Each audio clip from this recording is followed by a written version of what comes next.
time I thought it wasn't right to receive a present someone give you. Brother Sharrit, a man, corrected me on that. He said, Brother Branham, I hate to correct you on anything, but said, you're mistaken there. Said, you called those people for not receiving their present. You called them to lose their reward. He said, it's more blessed to give than it is to receive. And he told me this story. I hear it, I just believe I tell this. I now just comes to my mind for a moment. John Sharrit, Phoenix, Arizona, one of the business managers of the campaign. So, Brother Sharrit, he was born kind of a fellow that didn't have very much of the world's goods. His father was a very poor man, and he was very rowdy, and he left his mother. And John Sharrit, about 15 years ago, was selling apples at a nickel a piece out in front of him like this in St. Louis, Missouri. Apples, a little couldn't have a cart to take care of his mother. And he had an impediment of speech. He couldn't talk at all. You go to talk, he just stand and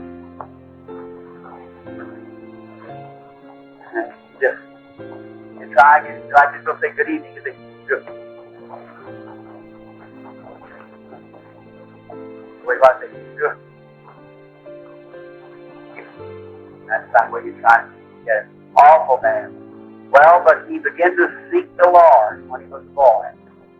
And all the boys was running out to different places, young lady. He said, Lord, I'm going to trust you. I'd be awful out trying to talk to this young lady, but I want to be married and have children. And I'm going to serve you, and you give me a wife. And he committed to the Lord. At the age of about 25, if he could have passed every woman by him in the world, he couldn't have got a better one than what he done. God did it. Lovely little companion. But one great thing, he loved children as well. She was barren. She was married for many, many years.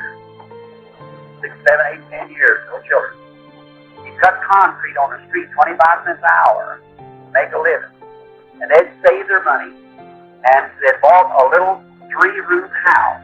I think it cost about $1,500 that time of the Depression. And they paid and paid and paid and tried and paid till they paid all of it off. But just about time they got it all paid off, they had a revival, it seemed. And there was a man by the name of Dr. Sutton. You don't know whether you know him or not. He was a Bertha Canadian. A full gospel preacher. He came down there to Phoenix. And he was staying in a tourist camp. And the Lord appeared to Brother Sharrit one night in a dream. Said to him, take your silverware and your clothes and your wife and leave your home and turn that over to Brother Sutton. Think of it. After about 10 years of hard labor in the Depression, saving and striving, and the Lord told him to turn that place over to Dr. Sutton, which was a well-known minister. Brother Sharrit, all right, Lord. Went to his little companion and said, honey, the Lord has spoke to me and told me to turn our house over, to take our silverware and our clothes and turn the house over to Dr. Sutton. When he went and told, she said, all right, here. She believed in her husband. That the Lord said, if you do that, God's got something else for us to do.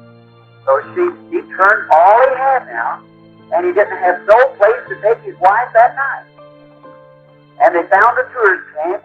It cost 75 cents. And they stayed in the tourist camp that night. He was making 25 cents an hour, cutting concrete on the street. That's right. Working daily work. Great big man, which is about 225 pounds.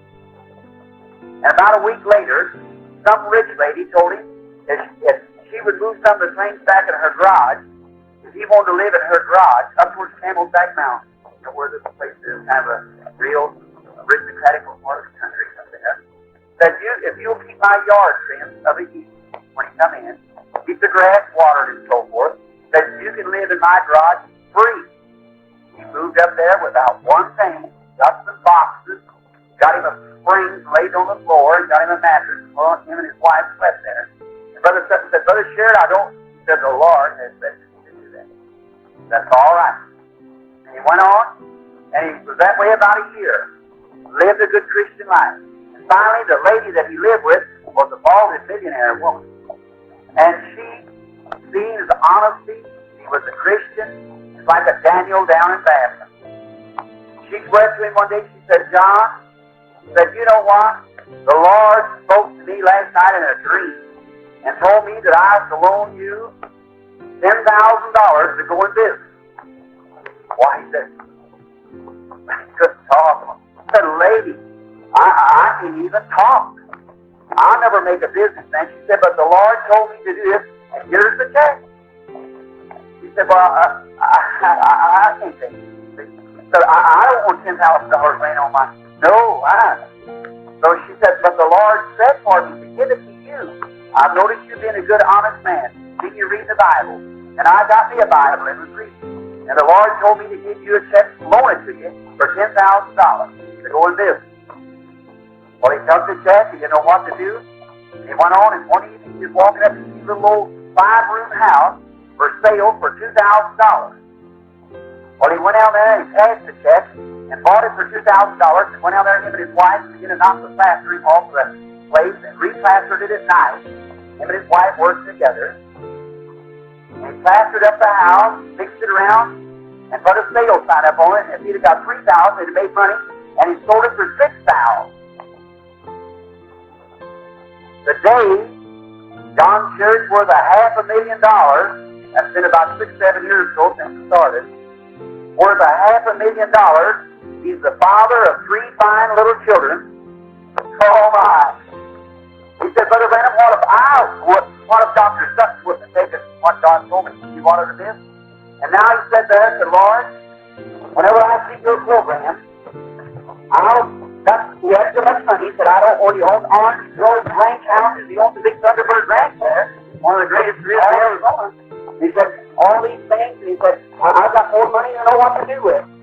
And God gave him a fine little girl, then a little boy, then a little girl. That's reason his goodness for tonight. The little baby just recently born. His wife had been married for all these years, and now his married children just doing. Oh, what a happy family. And he said, when I come to see him, he said, went up to the meeting one night, he said, Lord, is that what you're talking about? And then he said, come to me, he said, Brother Branham, you don't owe me a penny. But if I can pack your hat or bring your coat, I want to be in the campaign. I had prayer for him, and he calmly showed his feet back because he's doing it again. Now he's healed with his fine home, every word, gives his tithes to the Lord of everything he makes. Oh my, just blessed. So it is more. Now if you want to write me, just like John Sharrit Testimony. Look at it. And that's the testimony himself. Now he's playing tracks and everything, scattering the gospel everywhere. He'll probably be with us shortly again in this campaign. It's more blessed to give than it is to receive. Now, that isn't saying you let God tell you what to do. When God tells you that Mrs. Jones over there is a widow woman and needs some clothes, and He speaks to you to go help that widow woman, you go help her. You can do that. Because this thing, all the money that you have is going to pass away. There won't be no more. It's just the eternal things that we have in our children. Is that right? We came into the world naked, go out of the world naked. Job said, the Lord gave, the Lord taken away. Blessed be the name of the Lord.